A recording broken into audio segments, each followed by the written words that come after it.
Super Supportive by Sleyca. Chapter 208 Normal Teenage Matters. It was Monday night in Chicago, and in the kitchen of a small apartment, two cereal bags crinkled as a teenager in a stained and faded t-shirt poured what was left of the contents into a red bowl with the words "Popcorn Time" on the front of it. From the living room came the sound of a television on low volume. A woman's voice was saying, "And the return of things lost to us. For example, Ectopistes migratorius, the last confirmed member of the species in the wild, died in March of 1901 near Oakford, Illinois. But today, in parts of the US and Canada, if you step outside and looked up, you may see a flock darkening the sky. The woodlands needed to support this species have also." Bo shook his head when he realized he was moving his lips along with the show's narrator. After crumpling the empty bags and trashing them, he pulled up a talk channel on his interface and increased the volume with a thought. "What's the Weather" was for unregistered avowed, by unregistered avowed. It had been verified authentic by way of an Artonan ambassador to China back in the late 20s, saying that she knew the avowed who'd started it, and she thought it was a great idea. Bo still avoided trusting the news that they delivered too much, but he did think the station was more reliable than most sources that claimed to be voices for unregistereds. Some of those things were definitely traps. A lot of them were run by bored people and creeps who didn't have any powers beyond their ability to gull others into paying attention to their fake-ass stories about life on the run from the authorities. And the What's the Weather speakers weren't intolerable in any of the ways that some real online famous superhumans in hiding tended to be. Bo preferred to feel like he was a reasonable criminal among reasonable criminals while he ate his supper. He didn't want to hear a bunch of other unregistereds, or wannabes, whipping themselves up into new heights of avowed supremacy or down to new lows of self-pity and loathing. He ate a chocolate oat star and listened to a man who was going through daily reports of avowed activities around the world. Right now, he was talking about a few nations that wanted to expand their avowed zones to include the C and B ranks, and healers. Someone always wanted to scoop up the healers. The man was sounding so upbeat about the news. Bo didn't know why. Like the noisy bigots inside every country don't crush these plans out of existence whenever they come up. Like an Isidora doesn't smash them to dust from the outside.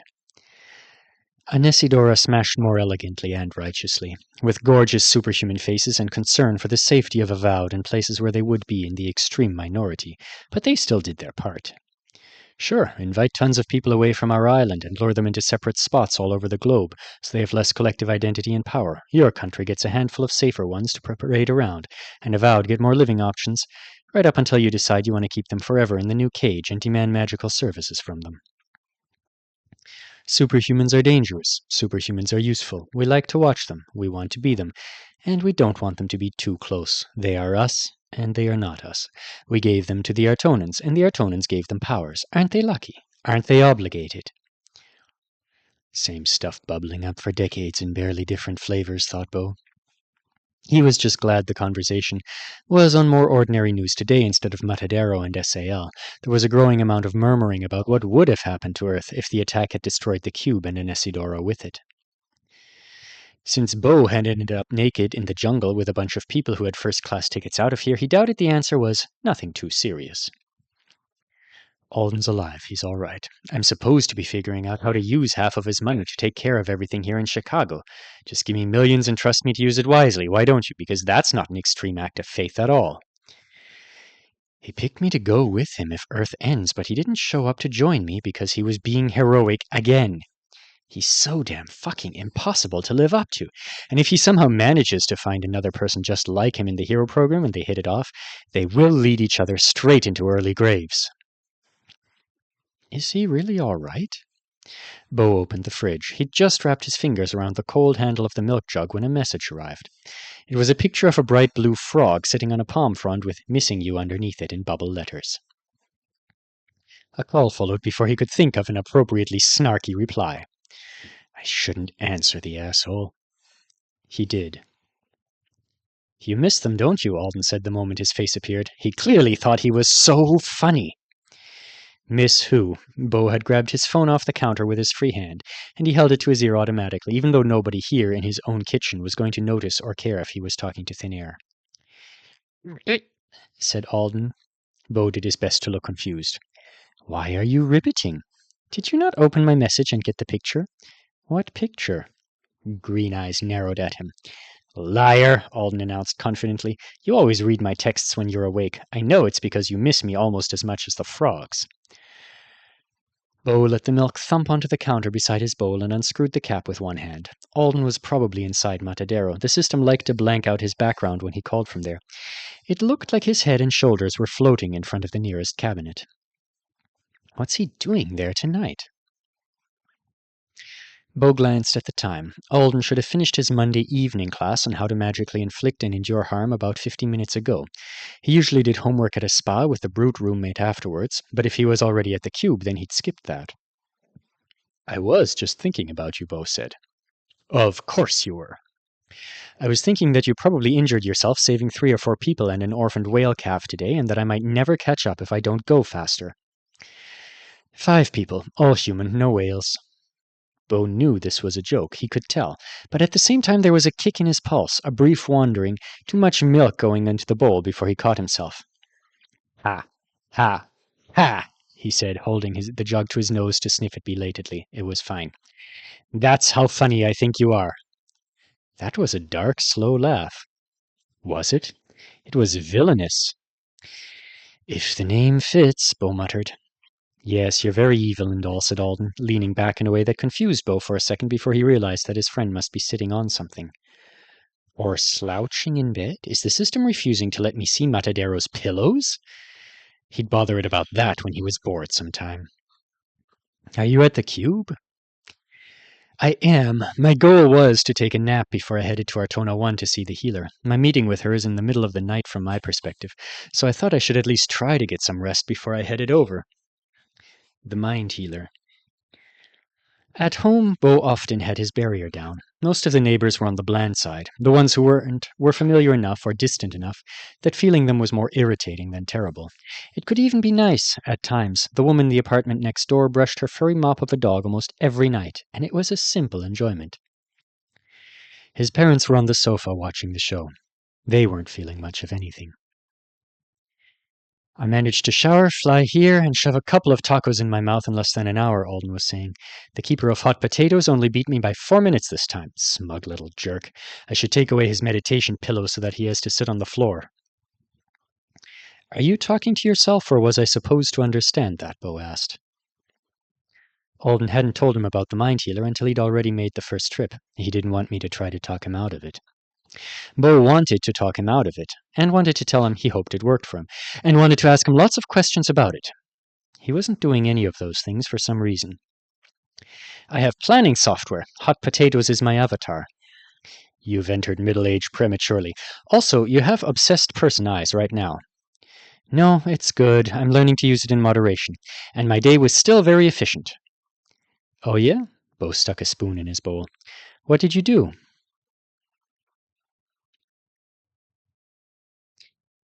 An early morning jog with Lexi and Hallyu. The air cool, the sky grey. Not much talking, because that was Lexi's preference. It was good to start the day with only your own thoughts competing against the sound of your feet. A lot of talking a few hours later, though, in our tone and conversation class. When Kelly saw Alden coming through the door with loot, she said, Look, my insistent instructor showed up today, and our truant boy with a magic mouth. Everyone say your hellos from least to most formal. Go! Alden had decided to attend class as moral support for Lute, who'd reluctantly emerged from their apartment, instead of letting the school continue believing he was away because of his chainer duties.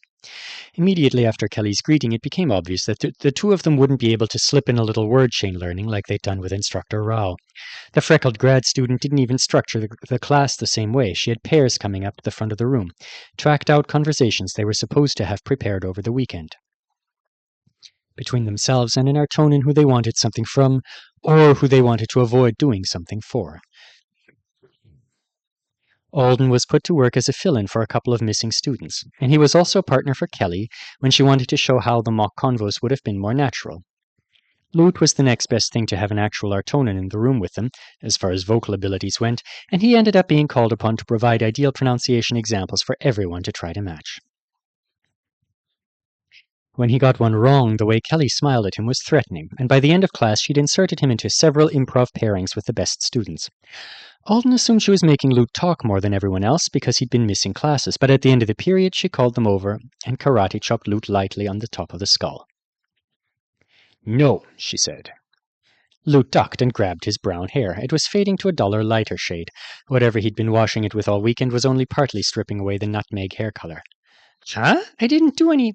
What's a chainer doing in Convo 4? Kelly was pulling a piece of chewing gum out of the pocket of her shorts.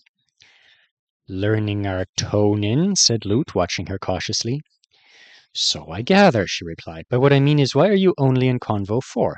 If you're working already, and you're going to be working for the rest of your life, on the Triplanets, you guys have some kind of serious job security, correct? That's what it seems like from the outside. If that's how it is, you need to be in all of the culture and language classes you can squeeze into your schedule, don't you? You are not a person with a mysterious future ahead of you. You're an off-Earth person, for sure. Your schedule doesn't look like you're squeezing anything into me. You can check my schedule? Lute asked. You're not even a real instructor. Your schedule looks very relaxing, she cracked her gum. I guess the music class might not be. I'm not into music, and I'm not the boss of you, but don't you think you want to slip in a little extra work related to your work next term? Lute frowned. And you, Kelly turned to Alden. You're signing up for some uni language classes next term, right? I don't know why you were in this class at all. Because Convo 6 wasn't being offered this quarter, and the instructor for 5 didn't believe I could keep up with his course if I started late in the term. Screw high school classes, said Kelly. What's with all these inefficient rules? Come hang out with me and my people. I'm doing a course with Warren Doyus next quarter, visiting performance artist from the mother planet. He's going to be teaching us a kind of oral and visual storytelling. Now that should be a challenge. Lute looked interested at that. I don't think I can just join a special class for people getting their master's degrees when I haven't actually finished high school, said Alden. What are they going to say about it if the instructor invites you? Kelly replied. Do you want me to ask for you? I'll ask for you. So if that works out, I've got 3 classes lined up for next quarter, Alden said. He was lounging on top of the blanket in his hospital room at Matadero, watching Bo shovel cereal into his mouth. Gym, engaging with the unexpected too, and the Artonin class. Getting a lot of practice in naturally, but I don't think accelerating the language acquisition as much as possible is a bad idea. Communication is a survival skill, and maybe if I have a college credit to wave in an advisor's face, they might agree to let me take some of the uni-level culture classes instead of the high school ones when they come up. Switch programs completely, said Bo. Forget the violent life and become a professorial type in a tweed jacket, who specializes in studying alien performance art. Yeah, that sounds like me. On the wall beside him, a time-lapse video compilation was playing. He'd wanted the room to feel more alive, and something like the news channels weren't conducive to his hopes of resting. At the moment, the video was a giant gingerbread house being built. I wonder if I would, he said, watching icicles made of sugar appear one by one. Become a Tweedy Xeno art professor, Bo asked. Alden refocused on him. I meant switching majors. If I could still have the gym courses and just a few other talent dev classes without the full hero program package, I wonder if I would switch. And what I'd switch to. It's not how it works, but I have thought about it a couple of times lately. Bo set his bowl down. Keep eating, you animal, said Alden. Soggy cereal is a crime. Are you seriously thinking about stuff like that? Bo asked. Why do you look so surprised? I think about normal teenager matters occasionally. You're the one who just spoke the phrase normal teenager matters, so you already know why I'm surprised. Good job on the self-awareness. Alden let his head fall back onto the pillows that were mounted behind him. Fair enough. It's most likely because of the invite to come play publicity games with the hero team in Chicago, and I do see all of the clubs and career stuff every time I walk past the dorm bulletin board. And I've been around some Artonins who are thinking hard about their careers. Bo frowned at that. I'm having a season of choosing, said Alden. What are you choosing, then? So far, I've said yes to mind healing and some clothes and no to cultivating a fan base. He decided not to mention saying no to Natalie. The last one is one of those things that makes me worry about some of the hero program courses I'll run into. I can put off the publicity and popularity stuff for a while, so it's not like it's an urgent problem, but eventually it'll come for me. And if I survive through university, they're going to make me take so many classes on how to be a celebrity avowed who says and does all the right things. They made you take those classes even if you were planning to do something less public. And now you're casually mentioning not surviving through college, said Bo. Normal teenager time ruined. You can't even keep up the charade for 2 minutes. I could go to med school, said Alden. Or be an architect. I could decorate cakes for a living. The gingerbread house was definitely influencing his mental list of alternate career options. I would enthusiastically approve of all of those, said Bo. What are you going to do? Alden asked. Are you really going to stay unregistered forever? There's room in my apartment if you want to come join the CNH cake decorating medical architecture program with me. You're just trying to get me there because you know I'll never catch up to you if I'm on the island. Catch up to me? On the number of lives saved, emergency teleports, wall-to-wall avowed. How am I supposed to teach small children to fear solo camping expeditions in a place like that? So that's a no. Alden made himself smile anyway. We spent half a gym today learning to fall down, he said, from different heights, at different speeds, with other people in our arms. Apparently our injury numbers for that kind of thing were bad last week. Can't call yourself a superhero until you learn to shake off a 100-mile-per-hour safety roll? Something like that.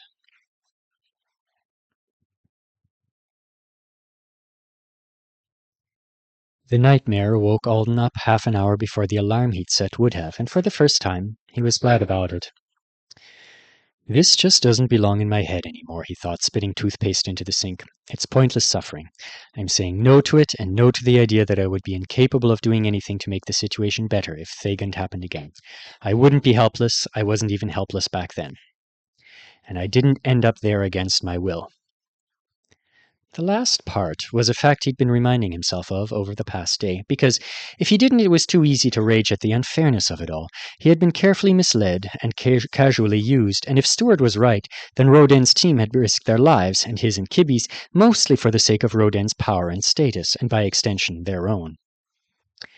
I wonder if he wanted the lab back, if they all hoped he was only a couple of years and a few schemes away from putting their future back on track, or something like that. I got him his people and a few pieces of equipment that had been hidden from Yipalk. For all I know, that mixer thing and the bad impact juice were critical artificial demon ingredients, or they were worth $1 billion and he was going to sell them to buy a politician. But I knew he was sketchy. I knew they worked for a sketchy person. I just got so caught up in the idea that they needed me to protect them from a worse bunch of sketchy people. Kibby and her sister needed someone. His toothbrush handle clattered against the edge of the sink. He told himself that it wouldn't be fair to feel like anyone had been cruel to him. They wanted things. He had been away to get them. It wasn't supposed to go wrong, and when it went wrong, Thanar had spent her last breaths trying to help him understand what was happening. They weren't trying to get me hurt or themselves killed. They thought the risk was growing, but obviously it was still small enough in their minds, and I was being paid by their wizard. Paid with information about his skill that a wizard with proper discretion shouldn't have given him. Telling Avow to put off an affixation until the last second was creating a potential disaster. Have fun playing chicken with the system until it gives you extra treats, everyone. Then enjoy having your affixation ripped apart if you're ever without a system when your unbound authority is too high. Alden had known enough about Roden that he should have asked everyone involved more questions. Insisted on fuller answers. I'll be smarter and stronger in the future. I'm glad I was there for Kibby. It's over. He hoped what he was doing with Yenu Pezith would eventually leave him with those three thoughts and set him free from the rest of Thagund. He put on the softer Peziva tonight and the driftwood brooch. He had 2 jars of honey in his bag. When he left his room, the abandoned hallways of Matadero's hospital were as quiet as ever. I don't suppose I could rent a room here after the Artonans leave and use the cube as a private getaway. That would solve the problem of where a human wizard was supposed to practice his noisier or more dangerous spells. He traveled down the floors that would be flooded if something ever went very wrong and waited beside his suitcase for his teleport to arrive. A few minutes later, someone approached in one of the alcoves across from him. For some reason, he didn't feel surprised at who it was. The bald, tattooed head, the height. Roden wore the remains of a jovial look that must have been directed at whoever he'd been with at this late hour, but it was in the middle of morphing into something realer. Boredom, annoyance, exhaustion. Alden didn't have the chance to find out what the look would have become. He was spotted too quickly. And instead there was a flicker of observation and calculation. He'd just checked himself in the mirror, so he knew what Roden saw, even if he couldn't guess what he made of it. Clothes tailored for a human who had business on the triplanets, the brooch, the commendation, an abused and repaired suitcase with a messenger bag resting on top of it. Alden wondered if there would be a flippant remark, but mostly he expected to be ignored. Alden, your bags are packed and you're all dressed up, Joe said in English. The wizard's face brightened, just the littlest bit, with a polite curiosity. It was an interest that was friendly enough not to be threatening, but not so friendly it would look fake after their supposedly clear estrangement from each other. At least that was what Alden thought the expression was supposed to convey to him. It was failing, not from any flaw he could have pointed to on Rodin's face, but on the gut feeling level. He looked like Joe, and he looked like a liar. He looked like someone who really wanted to know where Alden was going. Off to somewhere exciting? Joe asked, right as Alden reached that conclusion. He wants to know why I'm so well dressed. Who will I be talking to in this outfit? Why have I bothered to change my style?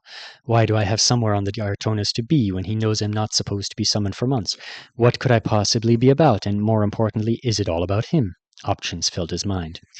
All of them were good. Say you're going to have the privacy contract removed by a professional you've found. Say you're friends with the primary's whole family now. Say you're going to testify before the Grand Senate that naughty wizards shouldn't be let off easy with cushy teaching jobs. Say it's none of his business. Tell him to bury himself in a fourth bowel. His teleport notice appeared and he accepted it. Only 5 seconds to wait this time. Alden looked Joe in the eyes and smiled slightly. He disappeared.